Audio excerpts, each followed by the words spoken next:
What's up? What's going on? What's good? The Boxing Source checking in here. And we got this little situation with the WBC Heavyweight Championship. Yeah, we do know that Tyson Fury is the WBC Heavyweight Champion. And there is a mandatory challenger out there by the name of Dillian Whyte. Yeah, that Dillian Whyte that had been the mandatory challenger for 5,682 days without having a title shot. Now, it looks like he is one step closer to having that world title shot, but he has this little situation with the WBC that is under arbitration. And it looks like from that particular arbitration case, that won't necessarily be settled until March. Now, in reference to him against Tyson Fury, they still have a little bit of an issue as far as like a purse split.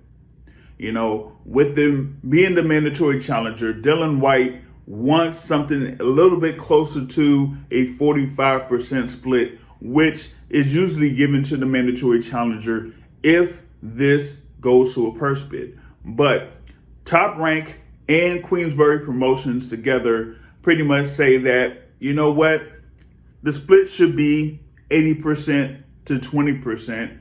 Given the amount of purses that have been dispersed out to Tyson Fury and Dillian Whyte. And so you're still having a little bit of an issue in referencing the negotiations between Top Rank and Queensbury Promotions on one side and Matchroom Boxing on the other side, who promotes Dillian Whyte. Now, you did hear from Queensbury Promotions' own Frank Warren, and that he says that, you know, their party and Matchroom Boxing pretty much can't negotiate there because of the issues there between Dillian Whyte and the WBC. He says, we can't negotiate whatever nonsense Eddie Hearn says about negotiating when the WBC hasn't said what the splits are, right? In his mind, he thinks he's getting 45%. In our mind, it's 20% based upon their previous purses lodged under WBC regulations. And they won't determine those percentages until arbitration. And until that happens, we can't negotiate. And that doesn't mean that you could just do the fight in April. Like I said, with arbitration, it would last until March. That's what it's looking like. And with that being said, Fury and his team want to have their next fight scheduled for March. This is after he was able to score that knockout victory over Deontay Wilder in early November of this year. So he wants to get himself back in the ring and get himself back in the ring in March to defend the lineal heavyweight championship, not necessarily the WBC heavyweight championship. Now, given that Tyson Fury has a co-promotional deal with Top Rank, do we really know what his co-promotional deal is? Now, it had been reported that it would be a 5-fight co-promotional deal, and it could have been a 6-fight co-promotional deal.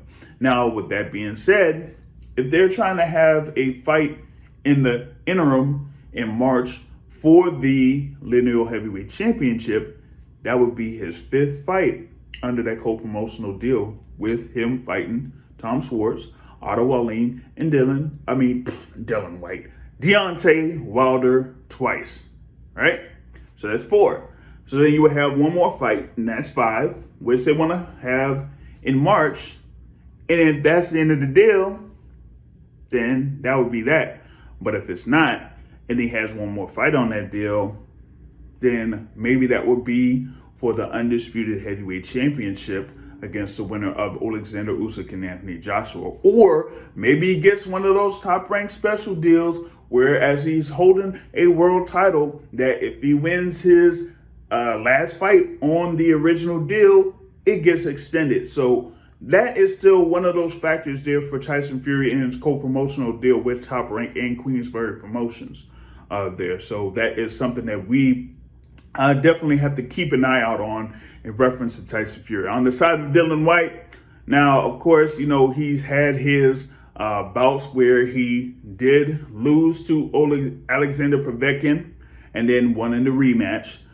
He's fought the likes of Oscar Rivas, Joseph Parker, of course, Derek Chisora, among others. But hasn't had a world title shot yet. Will this be the time that he gets a world title shot? Who knows? But as long as he's there under arbitration, we won't know the details of if he's able to be, able to get that world title shot, or if it just goes into another direction. But here we are, and it looks like he's been a mandatory challenger for 5,165 days and hasn't had a world title shot yet. But hey, maybe he gets a little bit closer to having that world title shot this time around. But it just depends on what happens here with this whole arbitration case. Share your thoughts on this. Does Dillian Whyte deserve a world title shot? Who knows?